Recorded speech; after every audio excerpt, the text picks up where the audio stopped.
Good evening, and welcome back to Trial Watch with Demetra, where we watch the trials that's been in the news and some smaller trials. Oh, good, Shanny, pretty out, Shanny. Welcome back to the Lit Lane Jury Box. Hey, and Renee, welcome back. And Renee, right. And Renee, say hey. Girl, he right here because I got my dinner right here.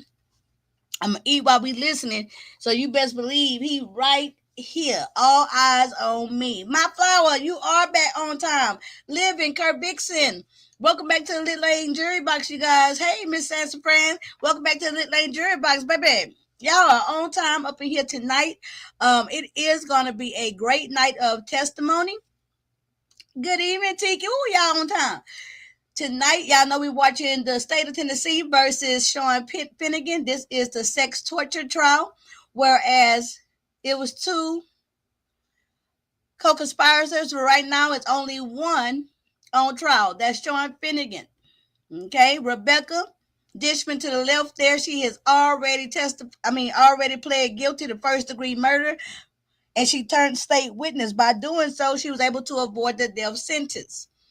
We just came off of the last couple of nights of watching her testimony.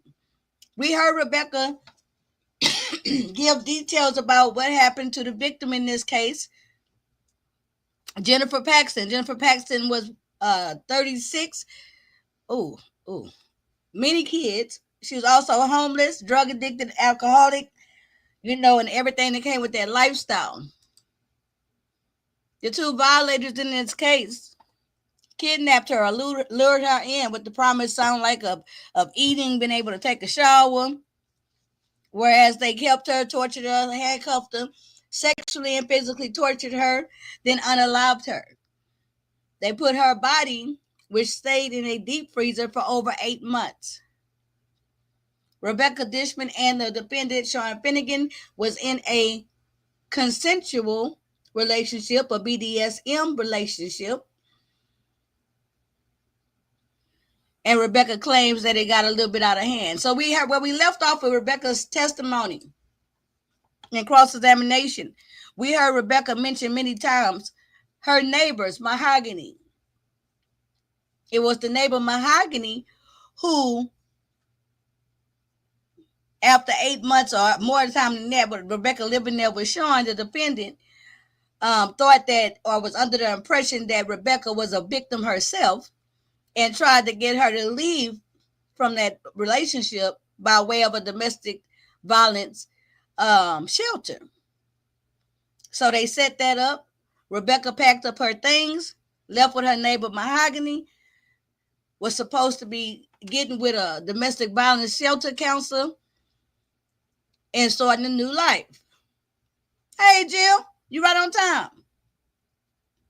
That didn't work out. The representative from the domestic violence shelter didn't show up. So at this point, Rebecca then packed up her stuff, her mother-in-law in the house. We found out that the mother-in-law, Miss Francis, not Francis, I think her name was Francis. She a tattletale. She tells her son everything. So Rebecca knows she can't go back home. What is she to do? Well, she tells the neighbor, Mahogany, well, I can't go back home. It's a little bit more to this story. There's a dead body in our bedroom closet in the freezer. And the neighbor, rightfully so, calls the police. And now we have this trial. So I say all that to bring you guys up to date.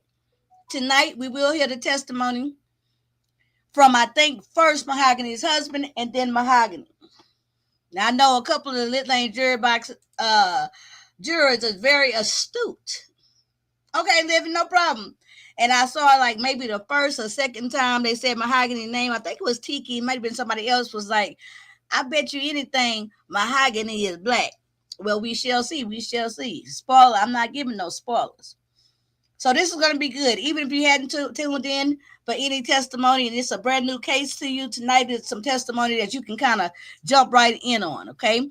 We do have a playlist that's running with all of these episodes. It's called Trial Watch with Demetra. Each of the episodes is labeled, okay? All right, so let's get ready to get started.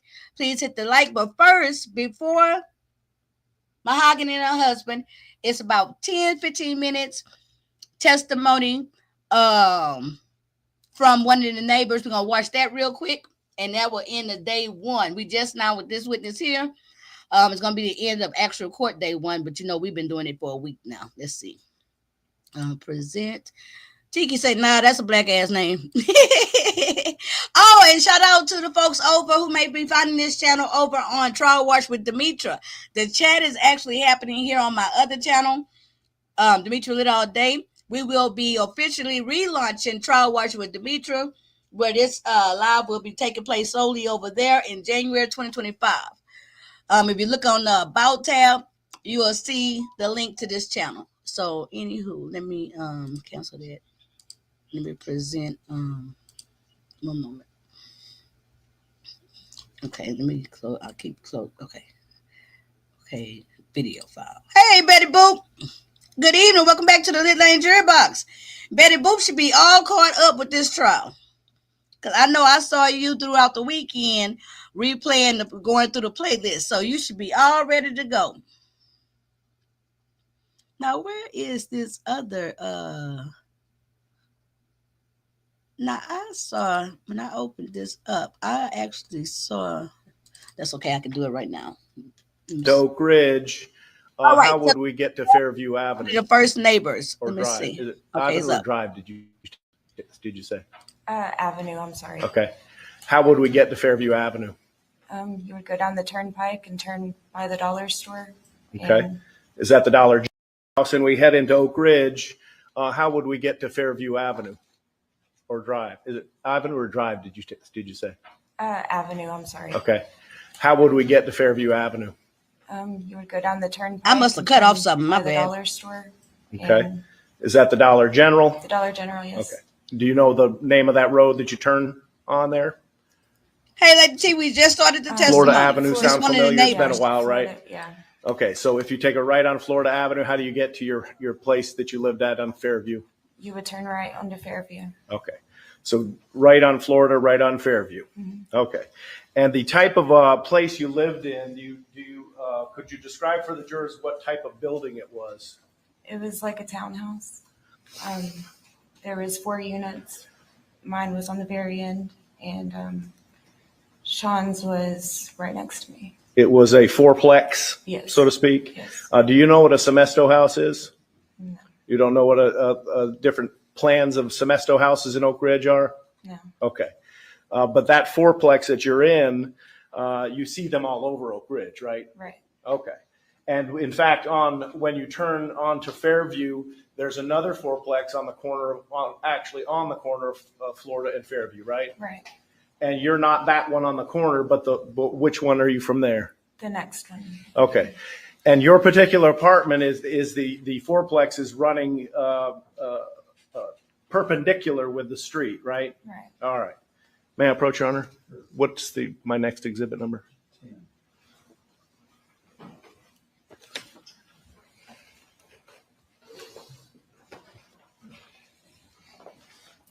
Ms. Coons, I'm handing you what's been marked for identification as exhibit number 10, and you've probably seen that kind of image before, right? Mm-hmm.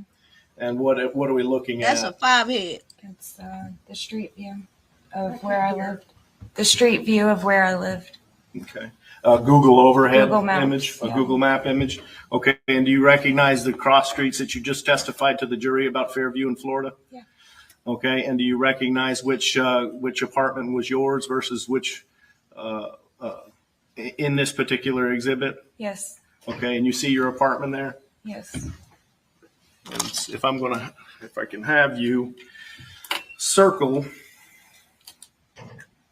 with red ink your apartment in exhibit number 10. Okay. And put in there, if you want to put a KC or KNC, and go ahead and sign it, Kelsey Coons, and today's date.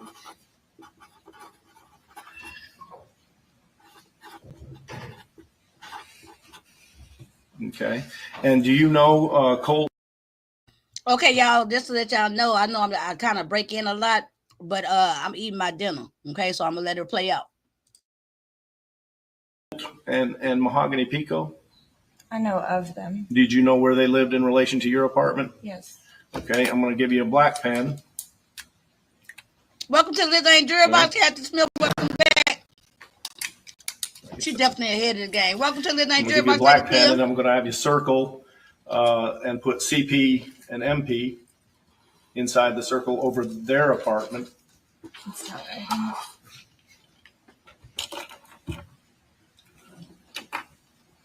Guess we left this out too long. We have another color. This is the first of the neighbors to testify. Well, we're just going to do it all in red, I guess, and then we'll just do state different witness. initials inside the circles. Right now, there's one red circle on there with a KC inside it. That's you, Kelsey Coons, right? Yeah. And you've autographed and dated it, right? Yeah. Okay.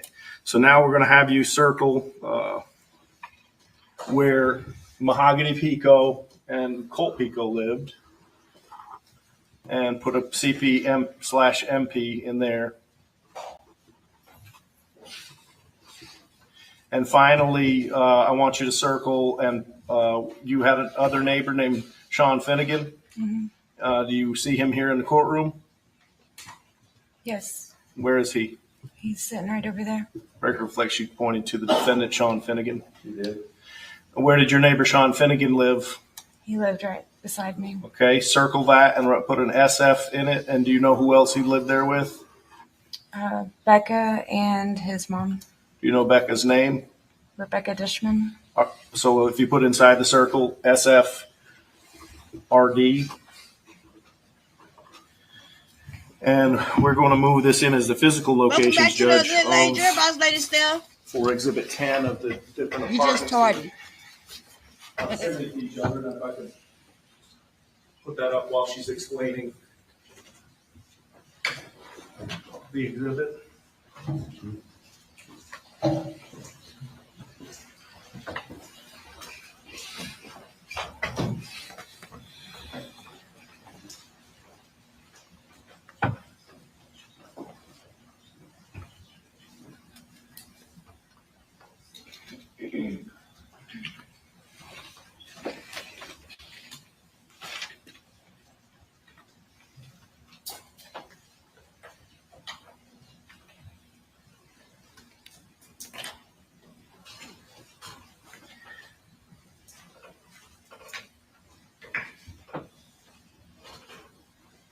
I like the woman prosecutor better. The man prosecutor, he's slow.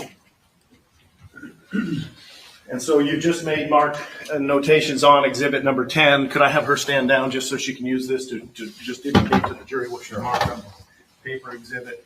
Kelsey, tell the members of the jury, where is Fairview and Florida? Which fourplex did you live in this picture? This one. Okay.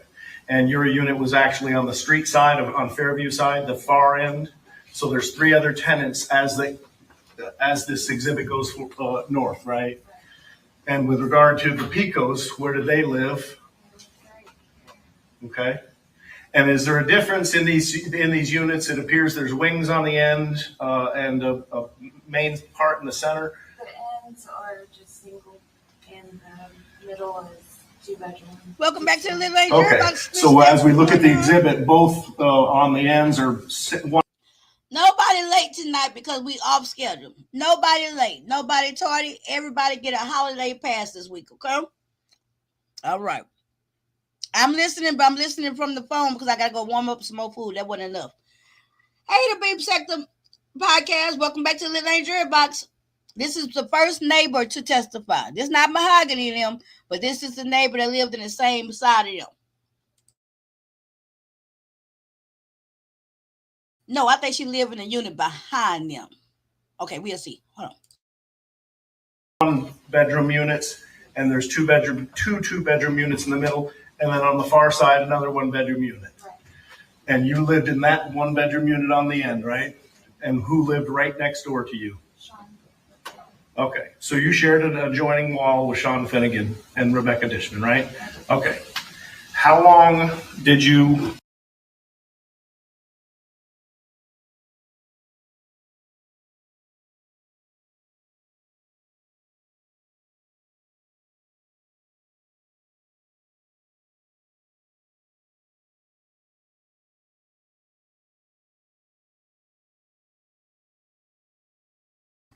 Damn, did it pause? Oh, I paused it right here. Okay, hold on. It'll start back. I did that. Damn, did it pause? Oh, I paused it right here. Hold on, hold on. It'll start back. I did that. Oh, Lord. Damn, did it pause? Hold on. Yeah, I think because I had paused it when I was recording it. Child,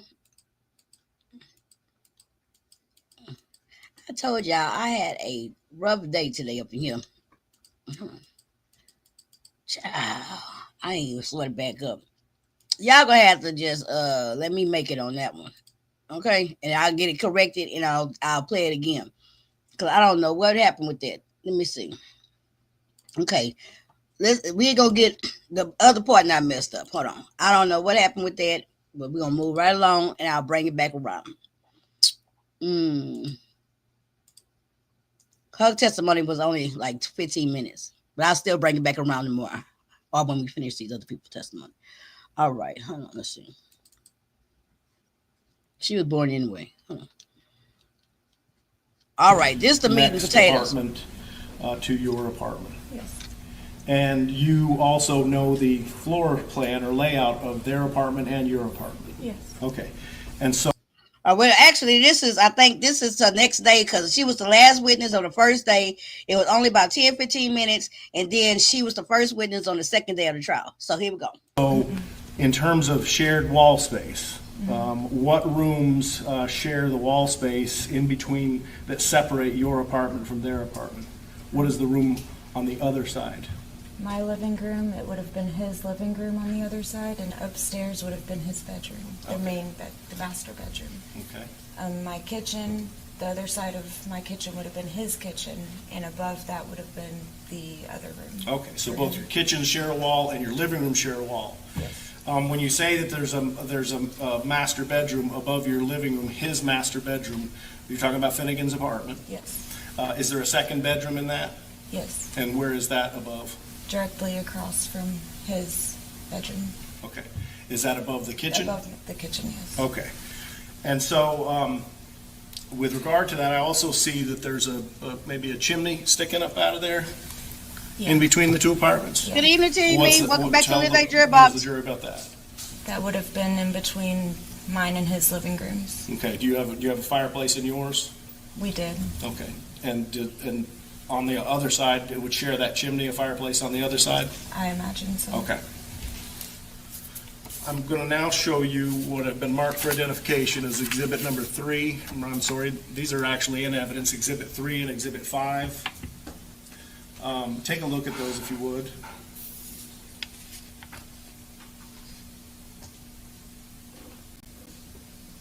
Back in August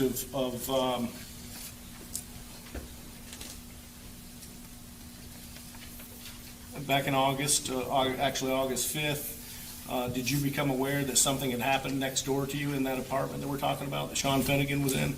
Yes, when I seen it on the news. Okay. That's how you learned of it? Yes. Were you there when things happened, when the police came and No. came into the residence? No. What were the circumstances of you not being there? I had actually stayed at either my mother's or my grandmother's house that night. Okay. So, And when I came back the next day and was looking on my phone was when I seen everything. I was like, oh my gosh. Just speak up in the microphone a little bit, please. yeah, I'm kind of standing to her right. Let me move back and all. I had stayed at my mother's or my grandmother's house. They lived side by side, so I can't remember which one I stayed at. But not in Oak Ridge? Not in Oak Ridge. Okay. When I had come back home the next day is when I had seen everything on the news app on my phone. Okay. And it made a lot of attention in the news? Yeah. And there were victims, or rather pictures. Were there pictures in social media? 1 second. He objects, let me rule. I'll sustain. Next question. Did you see photographs of the victim? Yes. Do you recognize the victim from exhibits number 3 or 5? Do you know this person? I don't know her, but I know of her from seeing it on the news. Okay. Did you ever see this person at the apartment? No. Or the apartment complex? No. Okay. So that was a surprise? Yeah. Okay.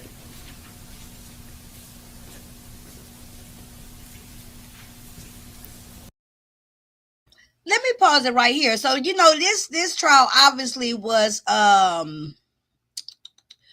made publicized or streamed, right?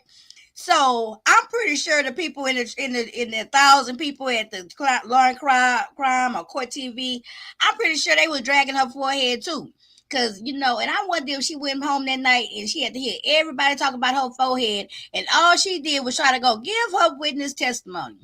Boy, it ain't easy being cheesy or a good Samaritan. Let's continue. But prior to you finding out through social media, you had already told the jury that you'd had a couple of different interactions with the occupants next door, Mr. Finnegan and Miss Dishman. Yes. And how many times would you say you had interactions with Rebecca Dishman? Just a handful. And Betty of Boop times, come in, drop down, talk about not a cinema lot. head. See what I'm talking about? Okay. And you described her yesterday for the jury. Yeah, she seemed All sustained. she seemed like a Go sweet. ahead. No, man, you stop. He's going to ask you another question. Okay. Go ahead. What did you describe her for the jury as yesterday? As she was a sweet girl. Okay. She seemed kind of slower and, nervous, real nervous. I don't know. And did you have a conversation with her in the couple of weeks before you discovered that something had happened next door? Yes. Tell the jury the circumstances under which that conversation occurred. First off, where did it occur? On my front porch. Okay, and who was present for the conversation? Me and Rebecca. And anybody else within earshot? No.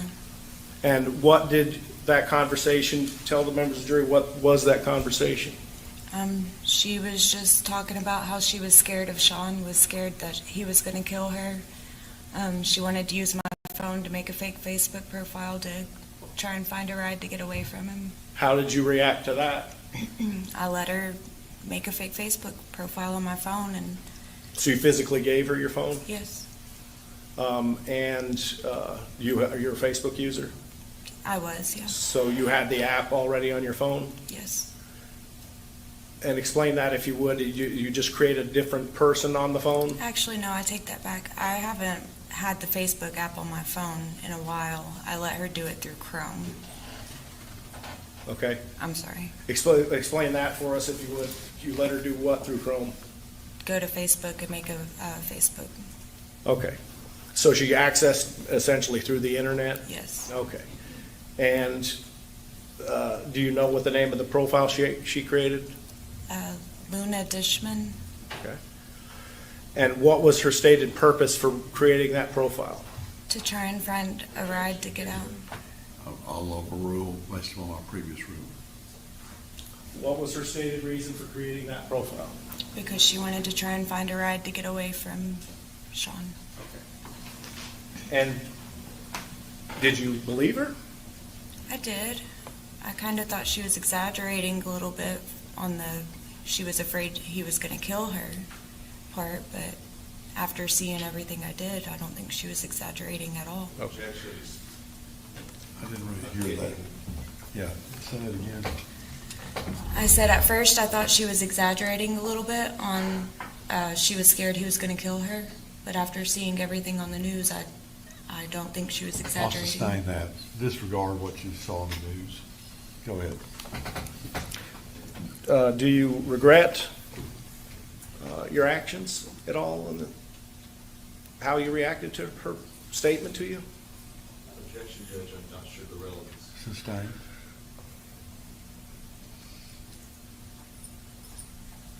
Exactly. She could have got the neighbors to call. Did you notify the police? She was very complicit. Rebecca, Because not it this wasn't lady. my business.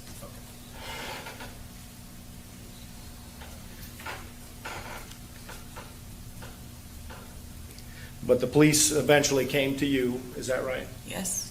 After things came into the news and the media that something had happened next door, right? Yes. That's a foundation, Judge. And it's not suggesting a response. The way this works is, he makes an objection, I'll ask you for a response if I want one, okay? I'll overrule the objection. Go ahead. You can answer, or I guess you already answered. So next question. was there something that the police came to your residence and talked to you about the case, right? Yes. And you, in fact, did you give a statement to police? I told them that I had heard the beating and banging on the walls. Okay. And let's go ahead and talk about that. What were the police there asking you about? Just if I had seen Jennifer or seen anything, just the basic questions. Okay. And with regard to your interaction with the neighbors, you've already told us individually, was there anything unusual that had happened over there at the apartment while you were living there I mean,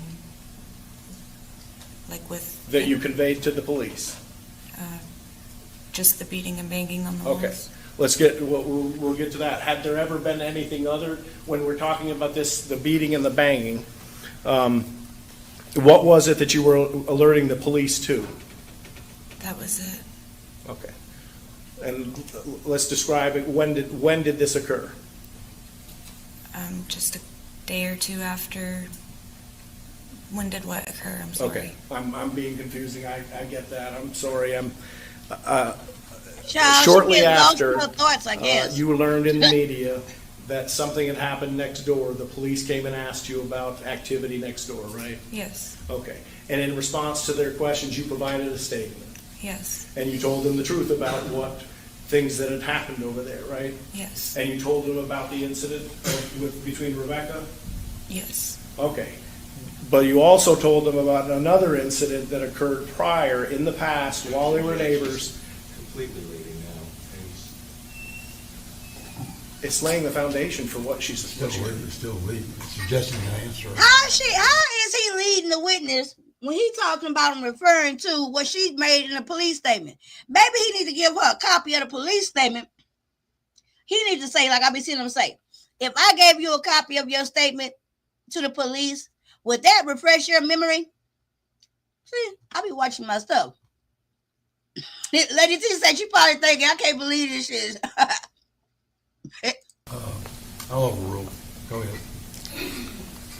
You also told them about an incident that occurred in the past that alerted you or alarmed you about something that went on over at the apartment next door. Yes. Okay, let's get specific about that. What happened that caused you to tell the police about that incident? What was it that first alarmed you? First starting with, what time of year was it? It was around Christmas Okay, and how do you know it was around Christmas? because my Christmas tree was still up. All right, and we talked a little bit about this yesterday in terms of your habits and your customs and whatnot. You put your Christmas tree up when? Right after Thanksgiving, Okay, and you take it down usually, about a week or two into January. okay, so we're talking about that time frame is when this occurred? Yes. And over what time period did what we're talking about occur? Days, weeks? Objection Just- asked and answered. I'll overrule, but let's just let her tell the story. It happened. Rephrase your question. Tell us what happened. Go ahead and tell us what made you concerned about what was going on next door. Well, I heard what sounded like a fight next door originating in the living room. We heard beating and banging, What specifically did you hear? like just a bunch of commotion, like stuff Welcome to being the slung Lady around. about I Club mean, and stuff. just Thank you like for joining us. a fight going on. Okay. In which room of the house? The living room, Okay. right behind my fireplace. And how long did that go on, the beating and the banging and the commotion? I can't say for sure. I mean, for a little while. And do you recall what time of the day it was? I don't know exactly for sure the time of Nitra, day, but Nitra. I want to say around anywhere between 11 and 1 Okay. p.m. And does your baby at the time, did he or she, is it he or She. she? Did she sleep at any particular time? Yeah, she took a nap early in the morning, then she took a nap usually around 11, 12. Okay. And did this commotion cause you concern about that in any way? She was sleeping at the time that it was going on, so I just didn't want her to get woke up. Okay. And so the commotion that you're hearing about, the beating and banging, that's right in the living room. What happens after that? Then I heard it move to the kitchen just very briefly, and then it moved right back to the living room. And Okay. then not long excuse me, not long after that, it got silent for a few minutes, and then just a short time passed, and I heard a little bit more commotion upstairs in the bedroom, the main master bedroom. Lou, And How did you know that? what do you mean? How'd you know it was a master bedroom versus, you knew it was upstairs, how did you know it was one versus the other? Because I lived in a building just like that, so I know the layout of the room, Okay. of the building. And so you're told the jury you hear it in the master bedroom, then what happens next? After I heard the commotion for a minute, it wasn't long until I was hearing like a bed hitting the wall, like someone having sex. Okay. And is that what Damn. you interpreted it as? you know, this neighbor heard everything. So if this neighbor who lived in the apartment behind this heard everything from downstairs to the upstairs to the bed rocking and rolling, y'all know Miss Francis, the defendant mama, had to have heard everything. She had to have had. She wasn't deaf. Just a thought. Just a thought. Let's continue. Welcome everybody back to the Little Lady Jury Box. Please hit the like and thank y'all for joining and supporting this content. Yes. And how long did that go on? That went on for a little while, and then over the next 3 or 4 days, it was various times of the day that I would hear the bed hitting the wall. I can't tell you exact times, I don't know. Okay, and as a result of that, how many days would you say it lasted? About 3 or 4 days. Okay. Welcome, From the Jonathan. beginning of when you first heard commotion in the living room to the end was 3 or 4 days? Yes, Nat. Okay. Did you consider, or what was your intent on doing with regard to the noise? How were you going to respond? I mean, I wasn't. What did you consider doing? I considered walking over there and telling them to stop. I'll sustain. It's not relevant what you consider to do. So next Well- question. Were the police ever involved? No, Why not? I never called. Because why? I never called the cops. Why not? It wasn't my business. Okay.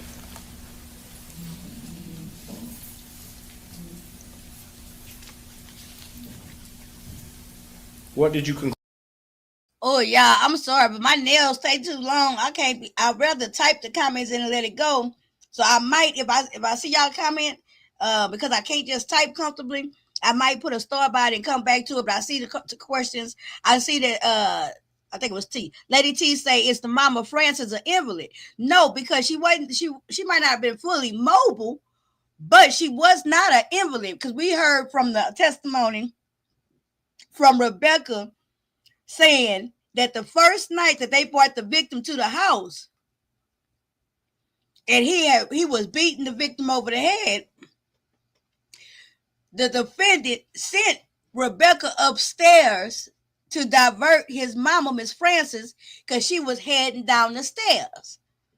So that's when we learned that she was the mother was not bedridden, and she had to be somewhat ambulatory. Okay, that's my $5 word of the night. Okay, so let's continue. Conclude was happening over there in the living room? What did you say? What did you conclude was happening over there, based on all the different types of noises you were hearing? I'll sustain the objection. Speculation.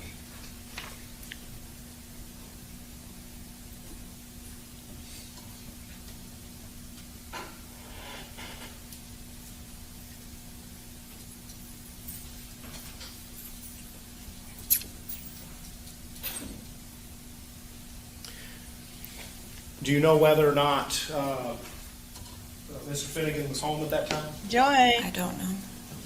Do you know whether or not Miss Dishman was home at that time? Probably she was always at home. Okay. Next, sir. Question? Yes, please. So the first time you talked to the police was after the commotion at the house, as far as they were arrested? Yeah, Properly. after they were arrested was when I had talked to the police. Okay, and you'd seen some stuff on TV Yes. about it? Okay. Did the DA prep you for your testimony today? Prepare you? Yes.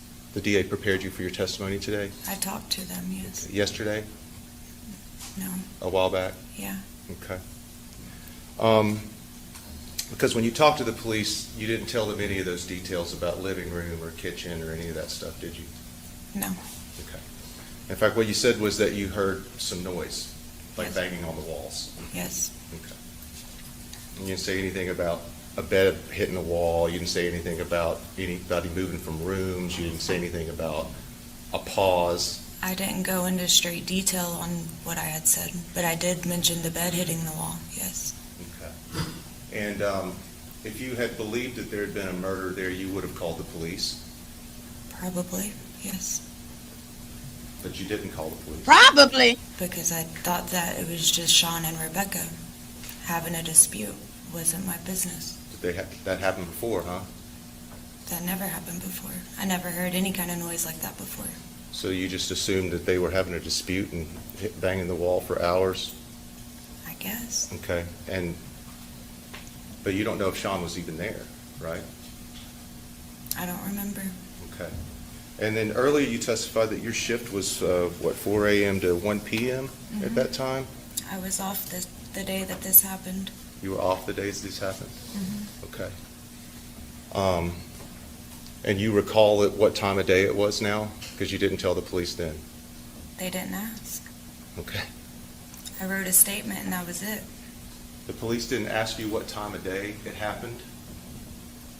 I don't remember. Okay. Did the police didn't ask you whether Sean was there or not back then? I don't remember. Okay. Well, you remember a lot of details now. I've always known the details. You just didn't feel like telling the police back then? I didn't think I had to go into great detail on my statement. Even though a murder took I told place?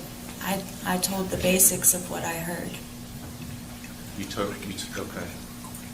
And they didn't ask you any further? They didn't push you for any detail? No. For a murder that happened next door to you, they didn't push you for any detail? No. No. Not that I remember. Okay. And so now you remember all those details and you're saying them, right? I've always known the details of what I've heard.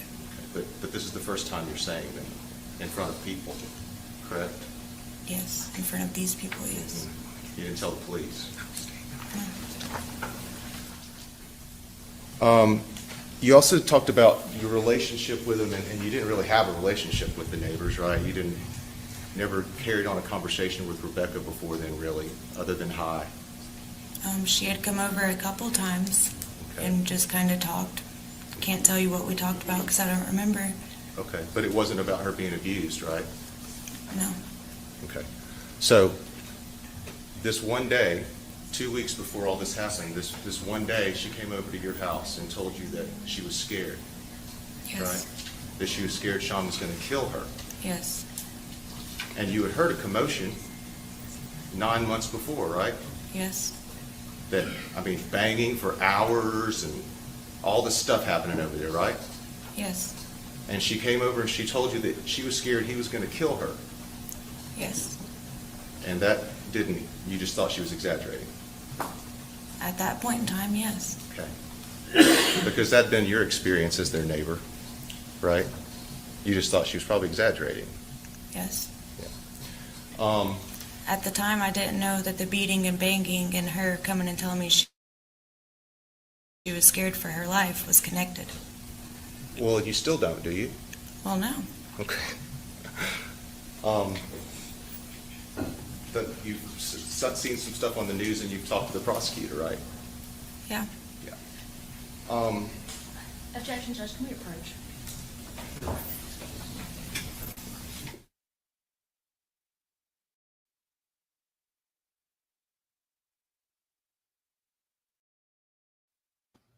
Okay, so this is a good time to come in while they're doing that, right? So I was just about to do a poll in the chat. So let me look at some comments that I started here. Number one, Lou A say, damn, she said the slogan is see something, say something, not hear something, say something, right?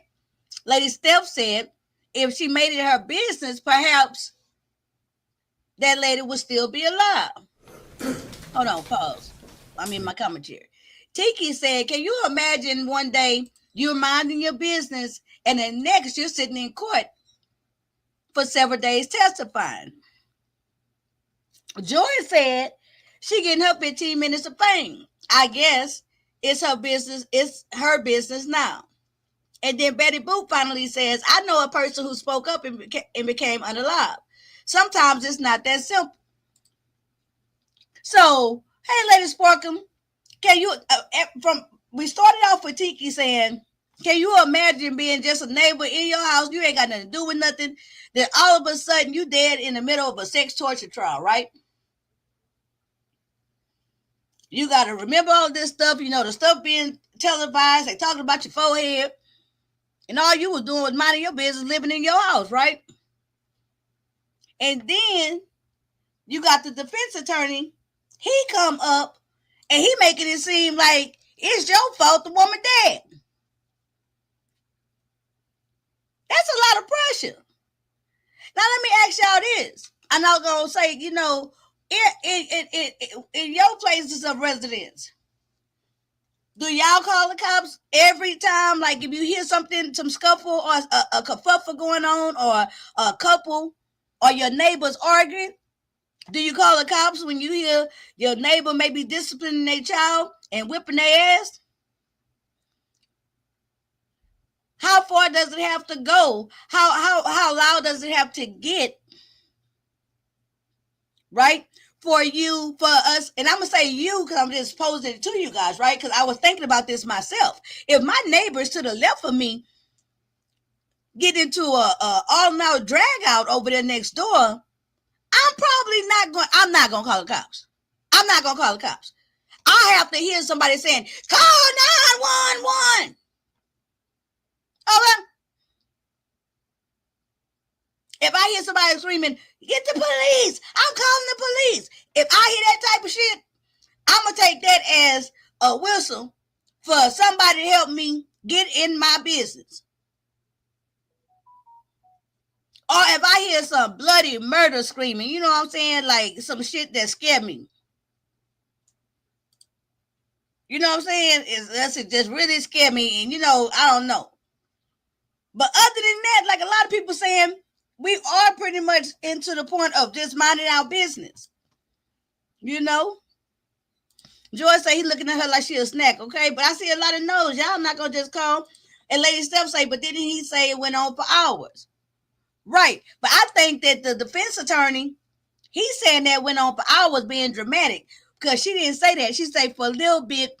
She said that downstairs the noise happened for a little bit. And then it moved upstairs and it sounded like sex. You know what I'm saying? And I think that now the defense attorney is trying to just like really drive on home his point, right? Snack says she mind her business. Betty Boop say if Rebecca was able to use neighbor's phone, she could have called the cops and waited for them to remove her. So I'm not going to put it on the neighbor. Right. Exactly. Sassy Francis, Tiki said the same. Sassy said, I'm not calling the police unless I hear help. Help me. Right? I have to hear something real, like specific. And I don't know. I have to be able, like in my gut, I have to follow my intuition. My intuition would tell me, oh, hell no, let me call the goddamn cops. But am I going to call the cops every time? Every time something happens, every time somebody fussing and fighting, every time they getting it? Nah, I'm not. No, but if I hear a scream for help and constant over time banging noises, right. My antennas are going to go up. And I'd rather be safe than sorry. Right. I get that. In that case, I would. Right. Excuse me. It depends. Betty Boo say, if I hear help, I will call. Other than that, I'm minding my business. Right.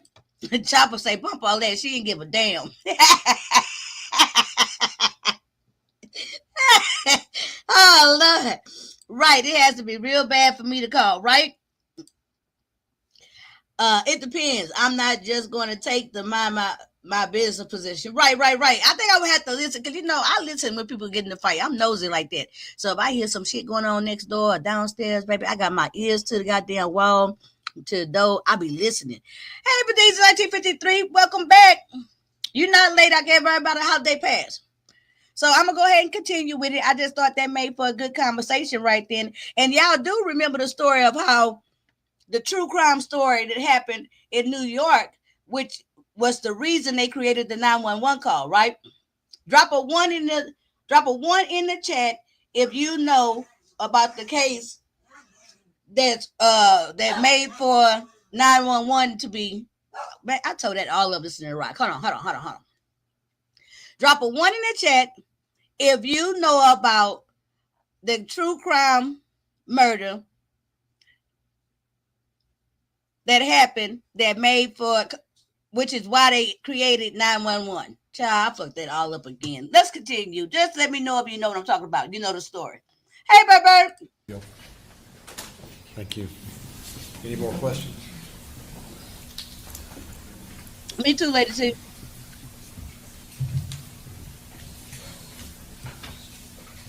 So at the time when you heard these noises, the timeline that you say was around Christmas is really just based on the fact you remember that your tree was up, Yes. right? So you don't know what day you heard these noises. No. You don't know what time of day you heard these noises. I know it was afternoonish. Afternoonish, but so it could have been any time in the afternoon, right? Early morning, between 11 and 1, like I said.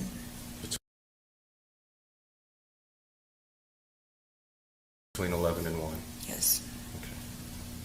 But you didn't provide that detail before today. No. Okay. And then again, so when did you put your tree up? After Thanksgiving. After Thanksgiving. So that would have been late November, Yes. early December. Yes. And when did you take your tree down that year? Either the first or second week of January. Okay, so it could have been as far as mid-January, Yes. right? Mm-hmm. So somewhere late November to mid-January, you heard these noises. Yes. Sometime of day, you think between 11 and 1 o'clock. Yes. Okay. You never called the police. No. You had a baby there, right? Yes. Were you scared? Child, he doing a I lot. was annoyed. Thank you, Judge. Other questions, redirect? Just briefly. Sure. We met before trial, right? Yes. And we talked about your testimony, Yes. and we provided you a copy of the written statement. Yes. And what did we ask you to tell when you came in here? The truth. You recross? Just real quick, you said that she came over and made up a Facebook page, right? And then did she get a response? I don't know. Because you deleted it This is immediately. recross, Judge. This is not subject to All this. that stuff.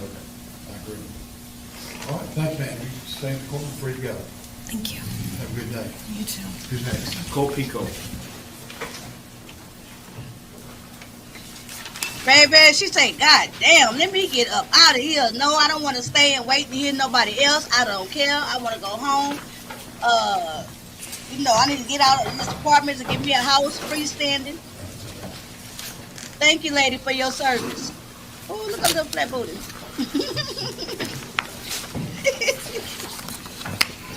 Y'all, this is Tennessee, y'all.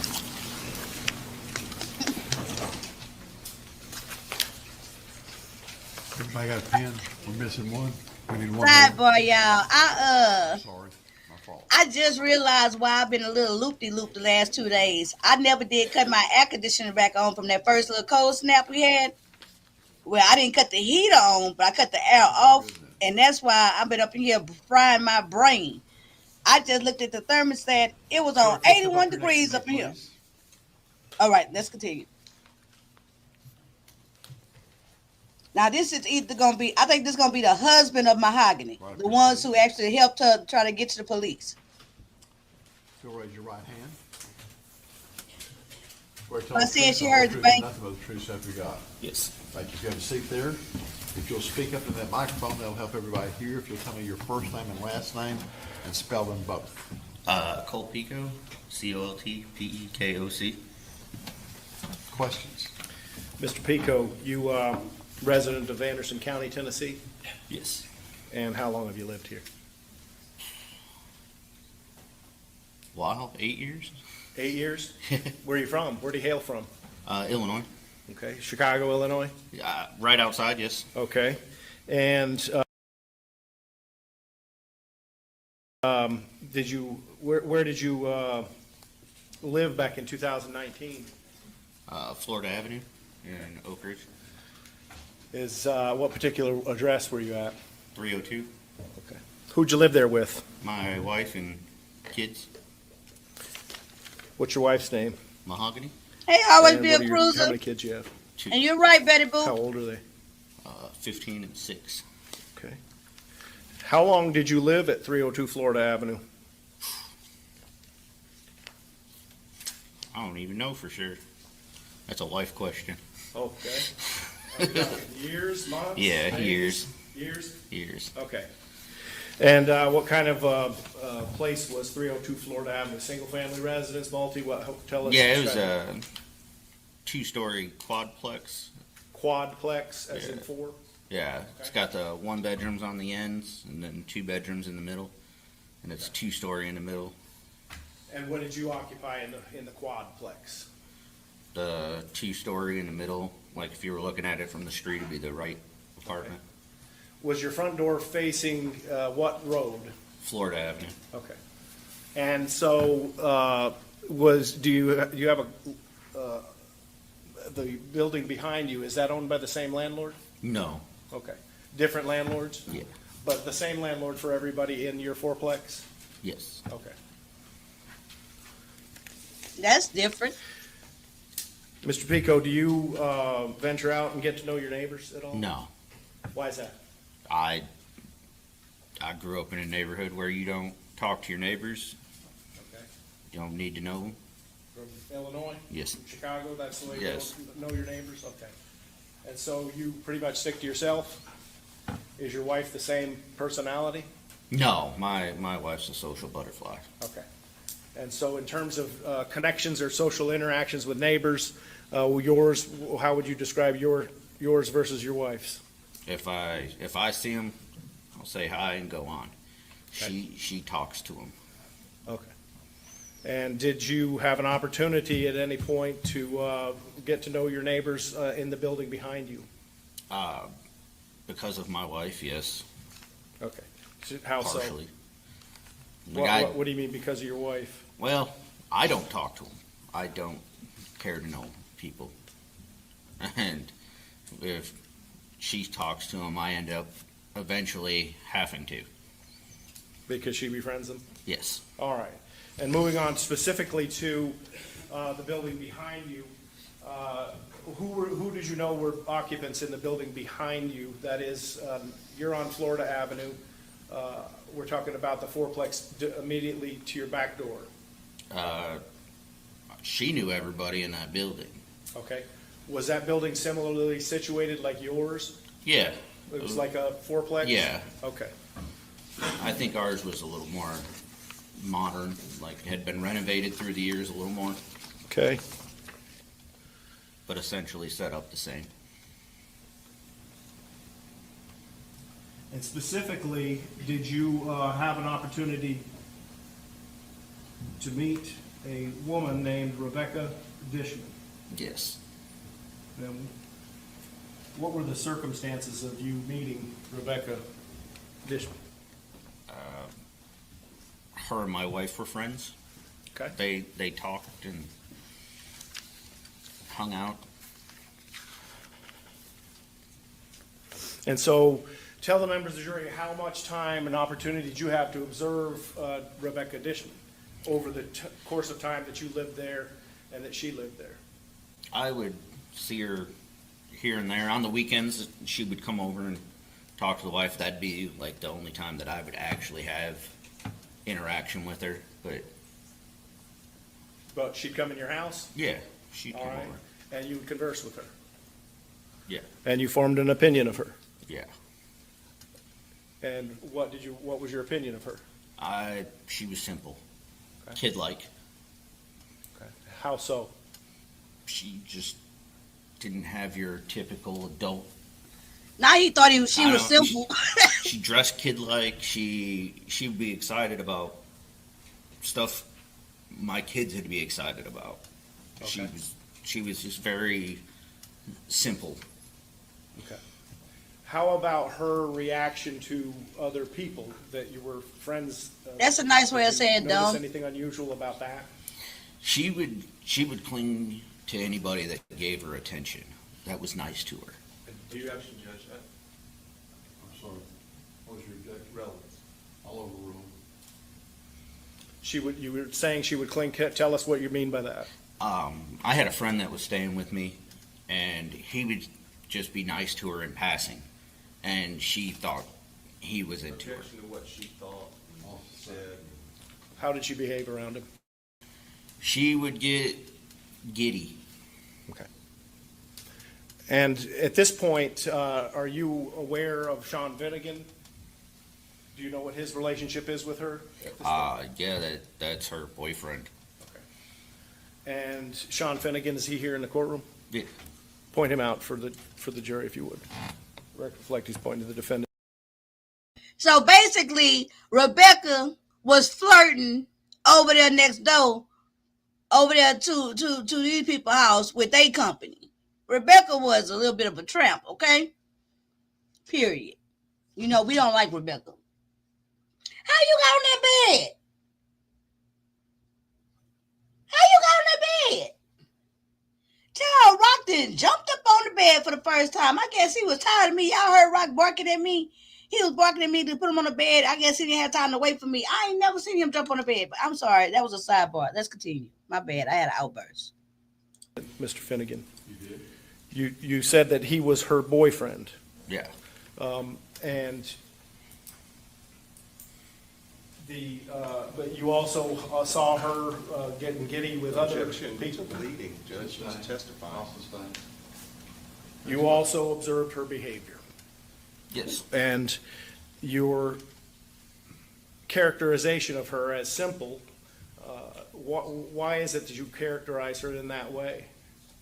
She Objection asked and answered. All over the room.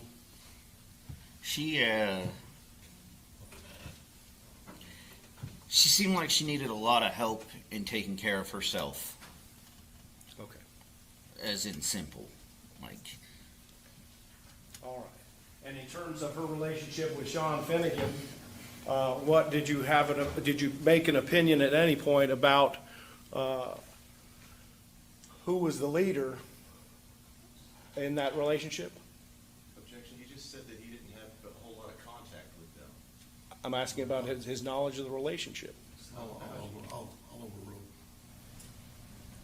I would say Sean was in charge. Like, And do you know specific examples of why you feel that way? because I've seen firsthand him tell her, "Let's go," and that he doesn't want her there. Okay. Were there times where she was forbidden from coming to your place? Yes. Objection. By who? Objection. How does he know that? I'll sustain.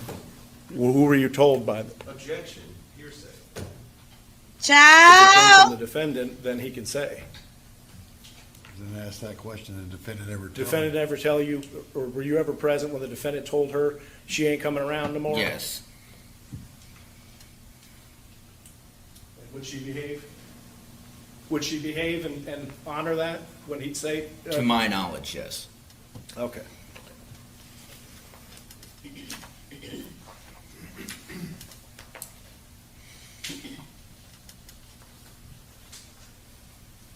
May I approach you? Sure.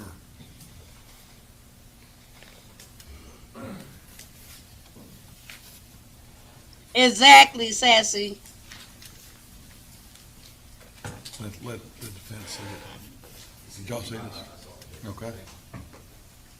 I'm going to close the poll down when Mahogany come in.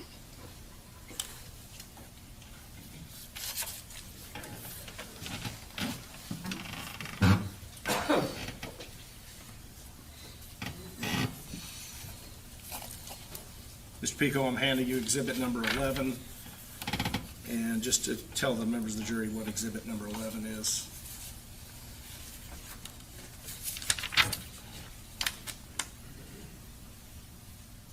Looks like a map of Oak Ridge. And the red dot is, Looks like where I would live. and number 12, Oh yeah, it's the house behind mine. okay. And if you could sign that Colt Pico Where would you like me to? anywhere on the document. And exhibit 11 and 12 are maps of the location of where we're talking about. Yeah. Your address at 302 Florida. The red marker, however, is on which apartment? The one directly behind me. The one Mr. Finnegan lived in? Yes. Okay, and if you could just point an arrow to that and put SF to the red dot so the jury knows where we're talking about in town. And you've signed it, Colt? Yes. You have, and date it today, August.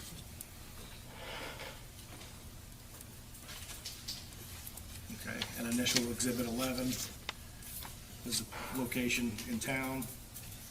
And now handing you exhibit 13, which has formally been introduced in exhibit 10. And this will now be 13. You recognize that? Yeah, this is my house, my car. That'd be Sean's house.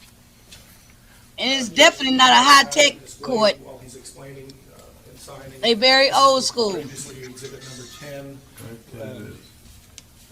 Okay, and what we're gonna have you do, Mr. Pico, is, first off, initial it with your initials. And I'm gonna have you sign with the red pen, once you circle where you and Mahogany, your two children, lived. Okay, and then I'm gonna have you point to it up, a way to project back. Damn, he act like he got This exhibit, indigestion. If you could stand down and tell us where you lived.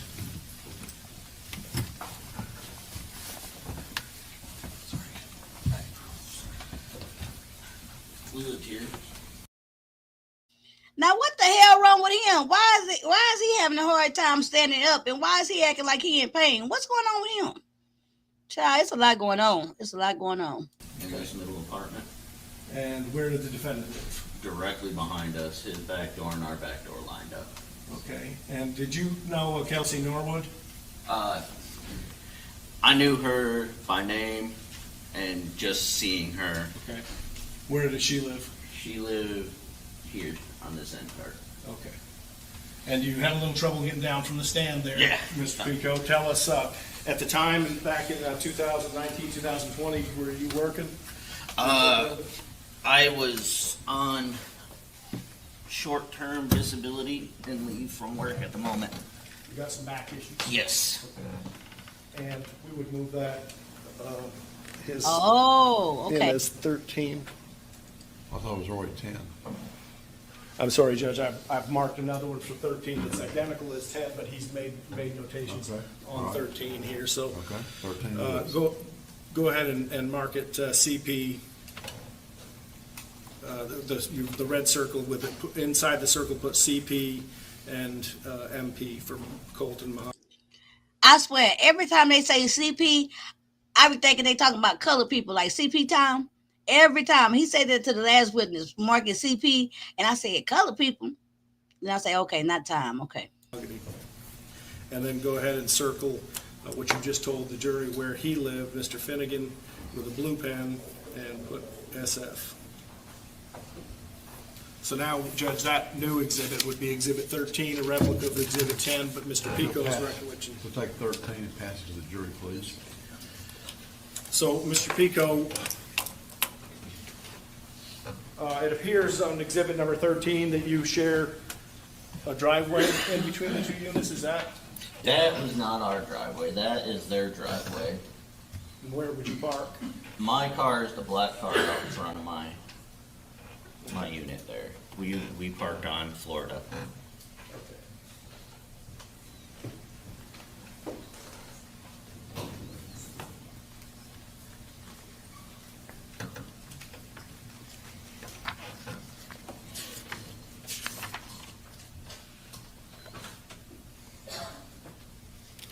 I'm going to turn your attention to August 5th of 2020.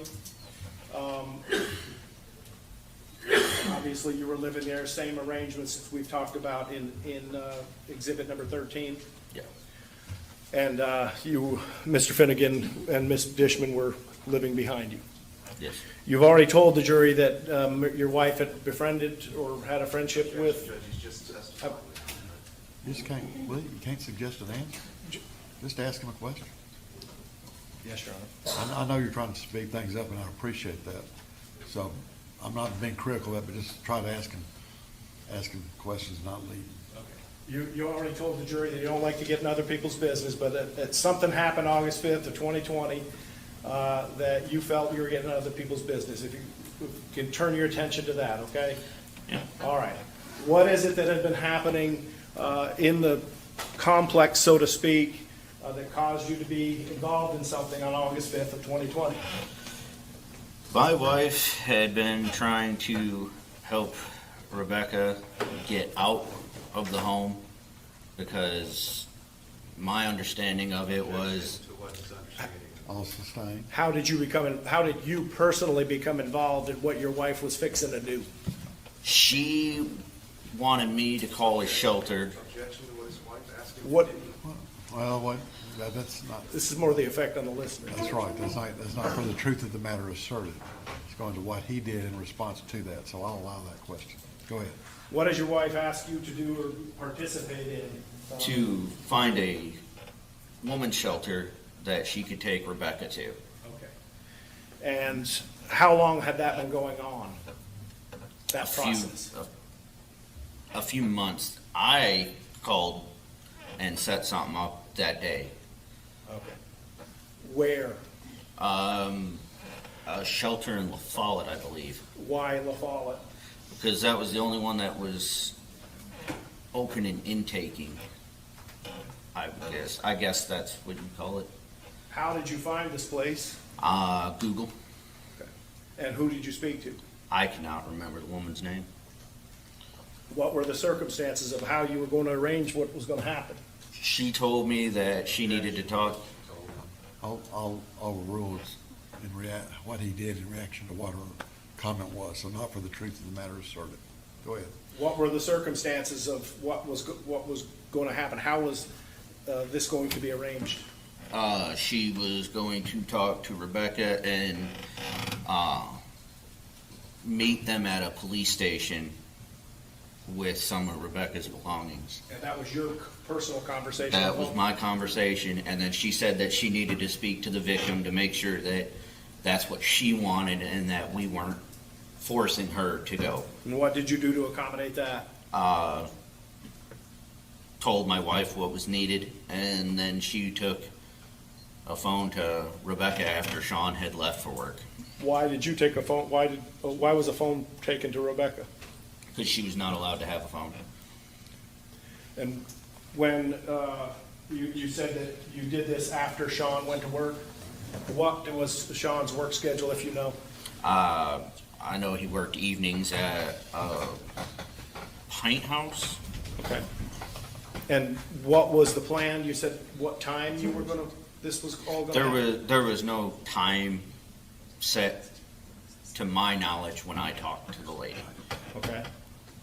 That was to be determined after she verified that Rebecca wanted to go. Okay. And what did you do next in terms of the plan to make this happen? Handed the phone off to the wife and set up that my buddy would let them use his car. Okay. This complaint that caused you to react this way and to do this thing, had you made any observations in the past that caused you to do this? I don't want to know. I don't know how long exactly before this, but Rebecca had had a black eye and broken glasses from them fighting. Okay. And you saw that with your Yes. eyes? And as far as the plan for actually getting her to this place, what was that plan?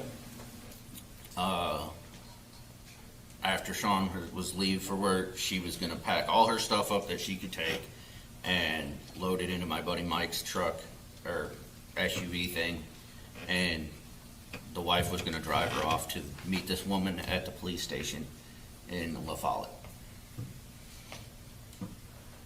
And did that in fact happen? That is what happened.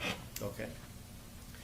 You mentioned that Rebecca Dishman and the defendant lived in the apartment. You've already told the jury it's directly opposite yours. Yes. Out your back door or out your Yeah. front door? Like if you walk out my back door, his back door was like this. Okay, so they're exactly opposite. They're facing opposite directions. Yes. Who else lived in that apartment? What apartment? I'm sorry, in Mr. Finnegan's apartment. His mother Okay. lived with him. And did you have opportunity to observe her? Yeah. How old was she? I'm not for sure how old she was. She was an elderly woman. Was she around when all these things were happening? Yes, And how did you know that? because she was screaming out the window saying she was calling Sean. Okay. Screaming out the window when what was happening? When Rebecca was loading her stuff into the back of Mike's car. Okay. Why would she be saying that? No idea. I'll sustain. But nonetheless, she was screaming. Yeah, she did yell out that she was gonna notify Sean. I'll overrule. Well, what happened after she yelled something out? Shortly after that, Sean come pulling in the driveway like a madman. Okay. And you had previously testified you had waited until he went to work. Yes. Okay. And so he pulled in like a madman, and where were you when he pulled in? My apartment. Inside? Yes. Were your kids there with you? Yes. Okay. And what did the defendant do? He knocked on my back door and asked me where she took her and told me that I ruined his life and that I had no right to get involved. Okay. What else did he tell you he's going to? We had some words and Go tell the jury, what words did you have? basically I told him he could go back to his apartment. I don't know where she took him or took her, and he told me that he would kill me.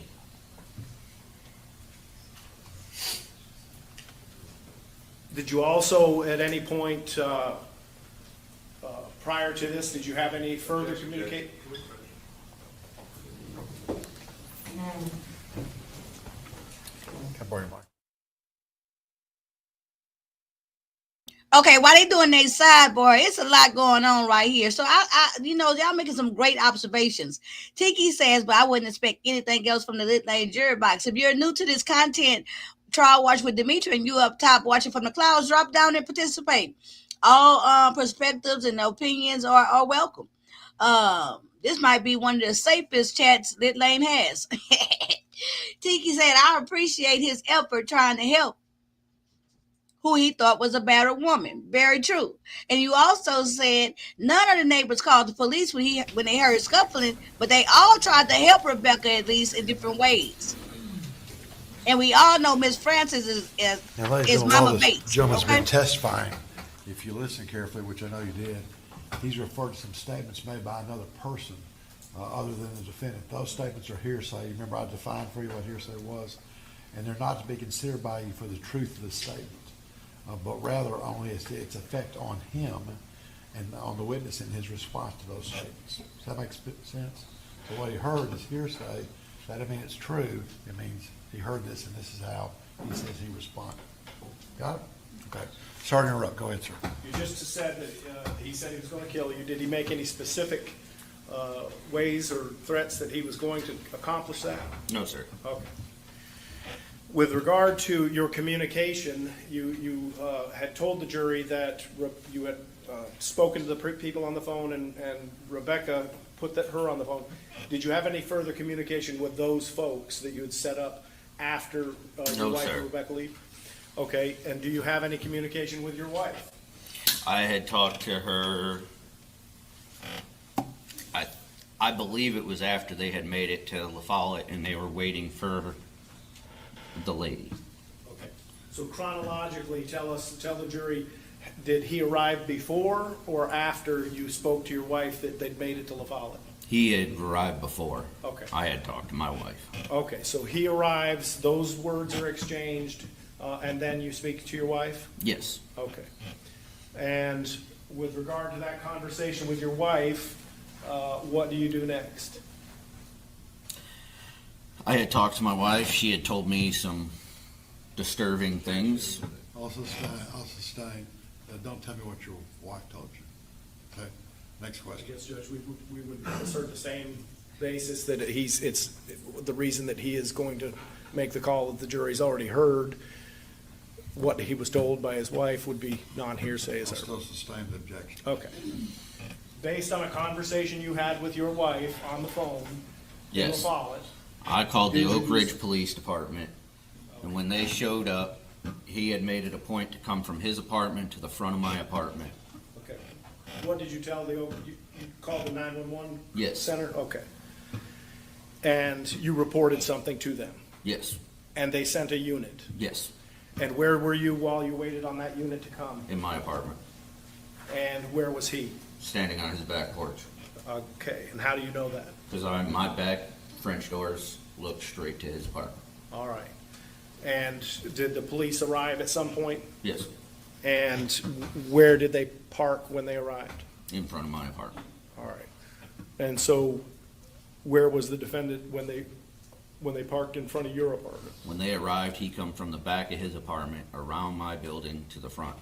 Okay, so we're looking at Exhibit 13, I believe it is.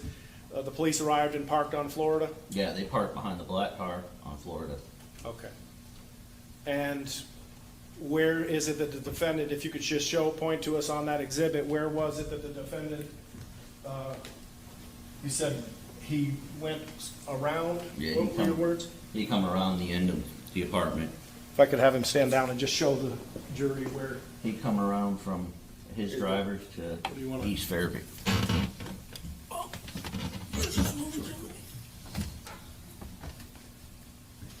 He come from his back porch here, down and through here, Okay. around.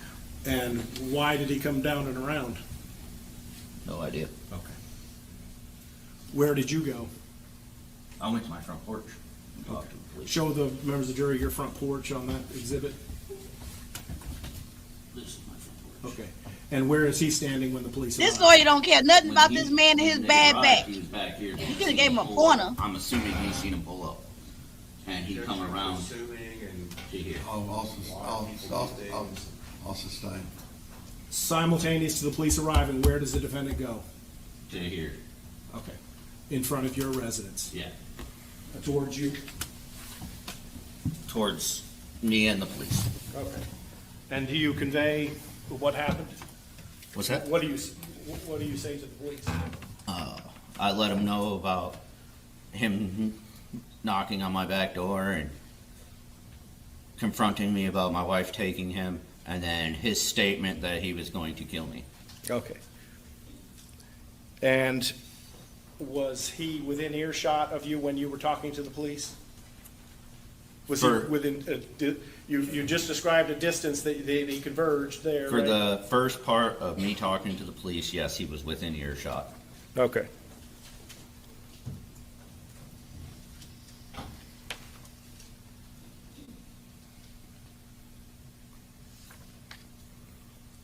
And did you hear them speak to him? No, they took him off. One officer left with him around to the side, and one officer stayed with me when I told him the rest of what I had to say. Okay. Went around the side back towards his apartment? Yes. Okay. So you never heard what he said to the No. police when he was confronted by your call for Yes, service? Okay.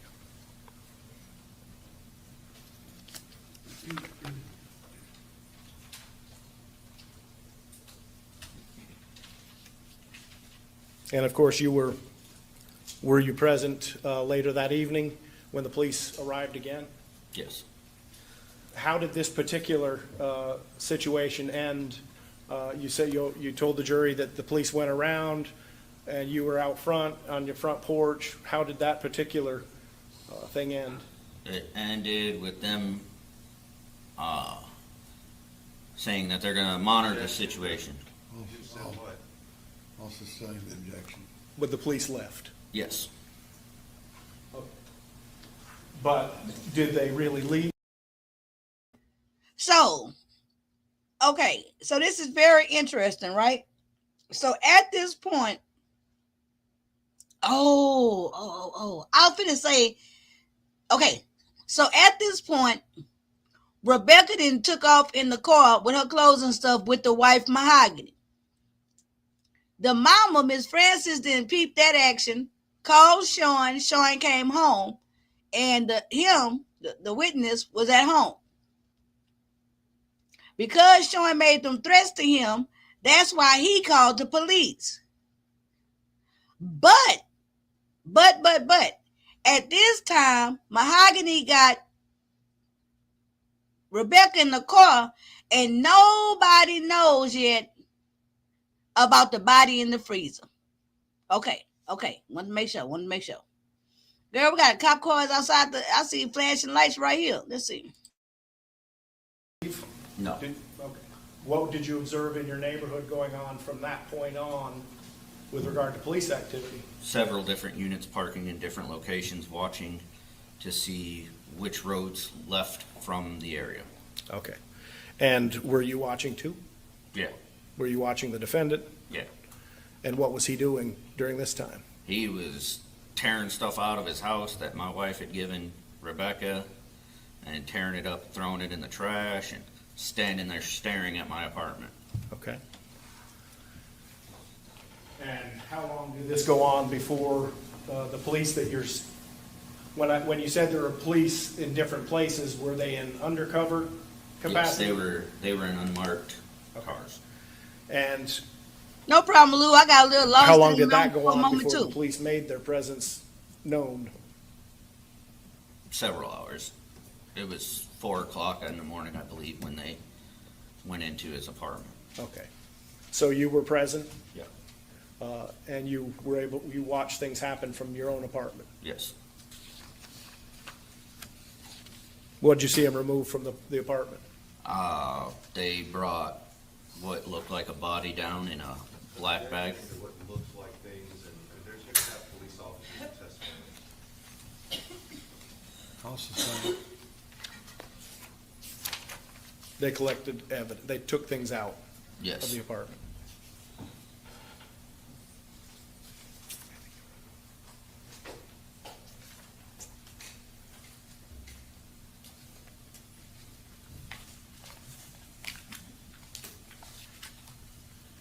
Pass me this, Judge. Thanks, sir. Cross-examination. Judge. How long did you live as neighbors with Rebecca and Sean? I don't exactly See, know Mahogany how gonna be the long one with that- the good info.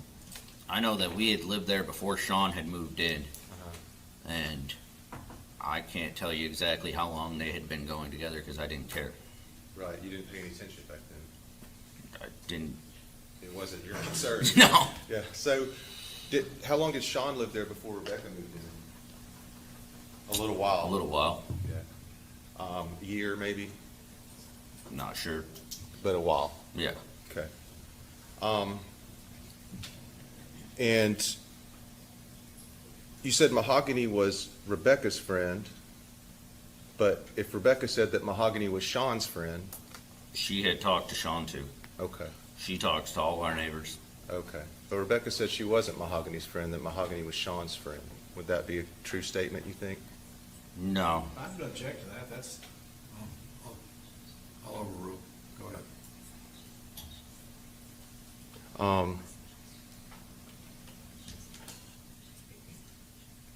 You said something about her getting giddy. Was somebody coming around, or was like a? No, when she would come over to my apartment and my friend would be there, she would get a little more giggly than she would, and she would do obvious signs of like flipping her hair. Like flirtation type stuff. I wouldn't call it flirtatious. Were they male friends? Were your friends male? Yeah, I'm married.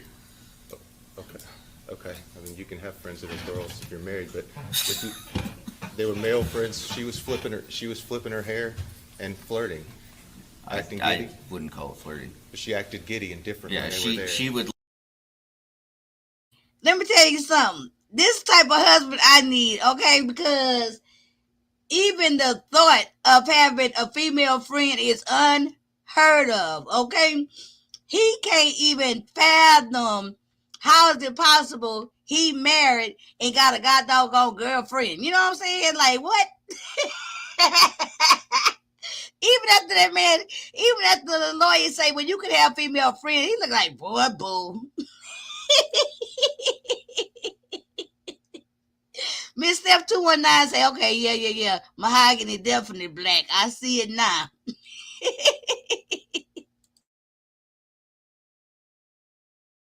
Laugh more and talk. You talked about her coming over with black eyes and a broken glasses, and that was from a fight. That's what she told you, right? Yes. You didn't see the fight. No. That's what she told you. Yep. Okay. Said she needed a lot of help taking care of herself. Like she just seemed kind of helpless, right? She needed people to do things for her. Yep. And she didn't mind asking people to do things for her. And people just kind of wanted to do things for her. Yes. Right. And so, while y'all lived there, you guys had like Thanksgiving dinner together at some point too, didn't you? Yes, my wife is very nice. Yeah. Did they come over to your place? Sean come over and made a plate for him and his mother. Okay. Yes. That's nice. And you guys used to hang out a little bit, right? I mean, y'all used to smoke pot together and stuff on occasion? Not you all. I don't smoke pot. You don't smoke pot? No, sir. Okay. So if there's text that suggests that? There's no text that suggests I smoke pot. Okay. Your wife did then, right? Yes, my wife smokes pot. Maybe that's what I'm confused. I might be confusing those texts, so I believe so. apologize. I didn't I mean to moved accuse down here from Chicago to get straight with my life. I got you. I didn't mean to accuse you. I apologize. I confused that. So talking about those apartments, we just had the, can we have that back up on the screen? May I approach, Joe? Sure.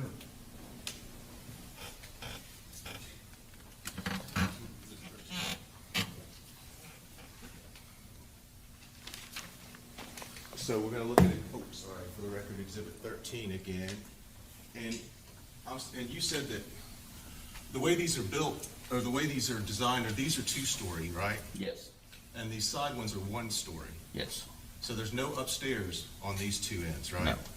And I think that the DA asked you if you knew Kelsey Coons. Did he? Do you know who Kelsey Coons is? As a neighbor, where she lived? Coons? I think that's her name. Norwood. Norwood. Kelsey Norwood. Yeah. Where I you- don't know her You personally. knew where she lived? Yes. And she lived here? Yes. Okay, and that's a one-story. Yes. So there would not be a bedroom wall that she shared with the upstairs bedroom No. of Sean, right? No. Because her bedroom would be on this side over here, wouldn't it? I believe so. I don't know what the end apartments look like. Right, but the point is, she didn't have an upstairs. No. Right.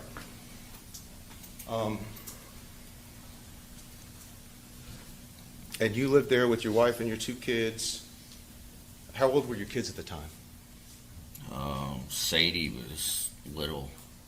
They had to both be pretty young. I Yeah. guess. Javi was in elementary school still. And Sadie was 2. Okay, yeah, very young. Yeah.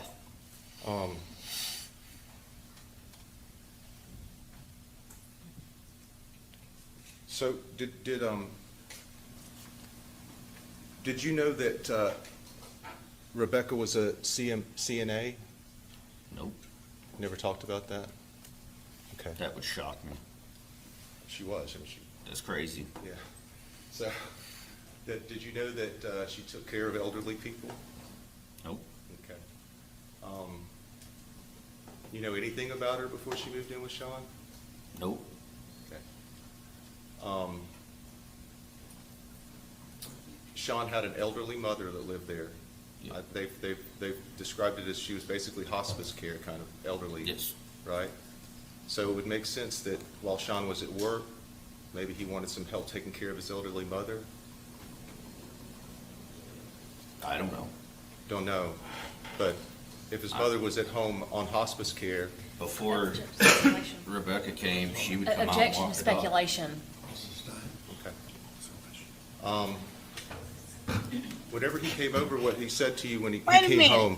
Before Rebecca moved there, the mama was mobile enough to come outside and walk the dog. Okay? Yeah, he say that shocked him because guess what? Rebecca done got him fooled to think that she's Simple Simon. Miss Steph 219, I'm sitting here thinking, I'm looking at the time, I'm looking at how long I've been on this live, and I'm like, oh my God, this lady jury box is gonna kill me if I say I'm gonna stop after this, or we'll be back tomorrow. To see mahogany testimony. I'm sitting here contemplating how I'm gonna let them know that we're gonna tune in tomorrow for mahogany. Let's continue.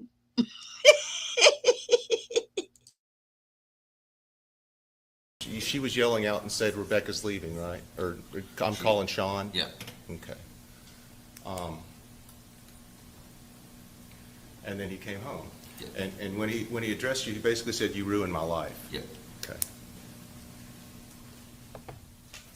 And because the girl that had been living with him and was there with his mother had just packed up and left, correct? She did. She did.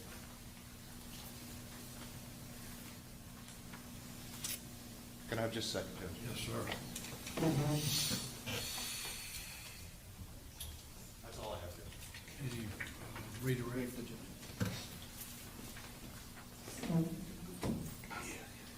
Can I approach? Sure.